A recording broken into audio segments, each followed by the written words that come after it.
Hey everybody, Matt here. This is going to be part 2 and the last and final part of the Mosin project, which was basically just me stripping down and cleaning and refinishing at least the wood on my Mosin gun. So as you see, we've got all the parts here. I had kept them in this wonderful little Ziploc freezer bag while I was doing everything to the wood, because that obviously took the most amount of time cleaning this off. Yeah, I spent a couple hours doing it after I disassembled it, but for the most part it didn't take very long to do. Doing the wood stock took pretty much all weekend, took all Saturday and Sunday, because I put several coats. And if you remember in the first video, I mentioned something about possibly doing using that stuff I called True Oil. Maybe you heard it, maybe you haven't. It's a Birchwood Casey, I think, that makes it. Really good stuff. Works really well. You have to completely sand down whatever you're going to be using it on, and then completely get everything off of it, and then you can go back and stain it if you want. Not to get too much into it, but you can stain it first and then use the True Oil on it. What I chose to do is completely sand down the Mosin and just use the True Oil, and I'll show you what that looks like here in just a second. I'll show you the stock. Came out really well. Took about, I probably put 4 or 5 coats of the True Oil on, and they take about 6 hours each coat to dry thoroughly. But anyway, get into that. Here's all the parts here. As you can see, there are a couple things here. First off, this is just some stripper clips I ordered online that I got in. This is the original butt plate here. Now, the two main differences you'll notice when I put the Mosin Nagant back together is going to be the stock and this butt plate. I am going to get rid of this butt plate and try something else. I ordered this butt plate. Okay, this is a rubber butt plate. It's a little over 1 inch thick. Gives you a slightly longer length to pull. We'll see. Having a rubber butt pad, if it makes a difference. See how it feels, how it looks. But I thought I'd try that out, and instead of this one, and that'll be it. As far as the Mosin goes itself, this thing has been completely cleaned up, all cosmoline inside and out. It's been stripped off of it. It took, like I said, a couple hours to do, and it was not as bad as some guns I've seen, but it was still, it had quite a bit on it, and it took quite a bit to get it off. So yeah, I will go ahead and show you the stock here. It was by far the thing that will stand out the most when I get finished, and I'll show you why here. Here's the stock, and I don't know if you can see this here. You see that shine off of it, that glare? Okay, that's what the True Oil does to it, and it's a it hardens. Okay, I mean, this is it basically soaks into the wood almost like a resin, and it hardens on the wood. And you just keep, the more coats you put on it, the shinier it gets. I've taken guns and put 10 coats on there and had damn near a mirror finish. You could look in it and see your face. I didn't quite go that far with this one, but as you can tell, I mean, it looks really good. It came out really nice. I was really happy with it. And for you can do a whole rifle with one little bottle, and maybe I'll show you what those look like here in a minute. But you can do a whole rifle with that, and those bottles cost like less than $5 for something for a bottle, and you can have a rifle that looks like this.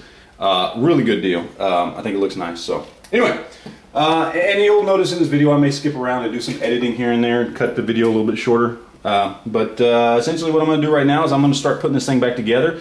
I may edit through it and. Okay, and one thing I do want to mention here to you guys, you remember I told you about this trigger pin?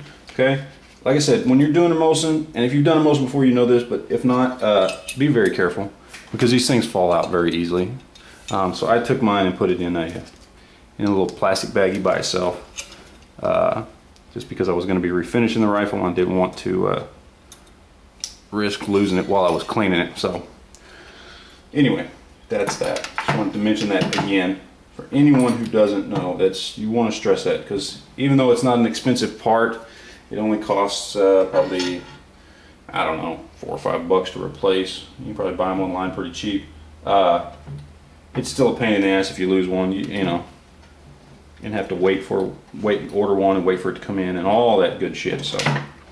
So anyway, thing I do want to point out here real quick, these rings here, especially if you've refinished your gun like I have, when you slide them back on, they scrape against the wood here.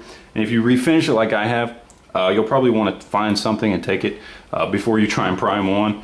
I'm going to use this little screwdriver here and kind of open them up, kind of jam it in there just to hold, so you get it in there right without making something else that's going to scrape it. But basically you want to pry these open. You want to stick it in there and hold it open. Hold the little spring open right there where the, let me see it here. See when you open them up and hold it open so that you can slide it over without scratching up your wood. If you haven't refinished your wood, you're just stripping it apart to clean it. It's not a big deal because there's going to be so much cosmoline soaked into the wood that it's not going to scratch anything. But if you're like me and you just spend a whole lot of time refinishing your shit, you don't want to do that. So anyway, just let y'all know that. Okay, we're just about ready to finish up here. Put the magazine clip back in, and we're going to do the buttstock, see how we can get this on there. Alright, looks like it should fit pretty good there. Alright, well there we go. This is pretty much it. It's all finished up. Got everything on it. I'll put it back together. Obviously, replace the old butt pad here with the new one, which doesn't look too bad. You know, not a perfect fit, but they say that as you use it, it eventually molds to the shape. It's a little bit flat backed here, the rubber, and the Mosin's a little bit curved. You can't really see light through it or anything, but you can just tell it's not a perfect fit. But we'll see how it works, see how it does. I did use a little bit of oil when putting the rings on, just to keep from scratching this up, just to help them slide down there. Yeah, that's about it, man. We're all done, and that's what we got, and that's what it looks like now. So nice and bright and shiny and nice and pretty and cleaned out. Now all I gotta do is get it and take it out to the range. So anyway, that's it. I'm gonna get out of here. I appreciate you guys watching, taking the time to check this out, and that's it, man. That's my Mosin project. Hopefully I'll be doing some more. I'd like to go pick up another Mosin, and I'm thinking of doing more of a tactical Mosin here when I pick one up. This one I kind of wanted to keep original. I don't even know if I want to put a scope on it yet. Haven't made that decision. I kind of like it the way it is. Anyway, we'll find out. I appreciate you guys watching. And here is a little bit better picture of the finished product. Just wanted to show it off a little bit. So I thought it looked pretty damn good with all the shininess on it, all its beauty. Anyway, that's it. That's what she looks like now. She's all done. I like the rubber butt pad. Alright, that's it. I'm gonna get out of here. Thanks for watching.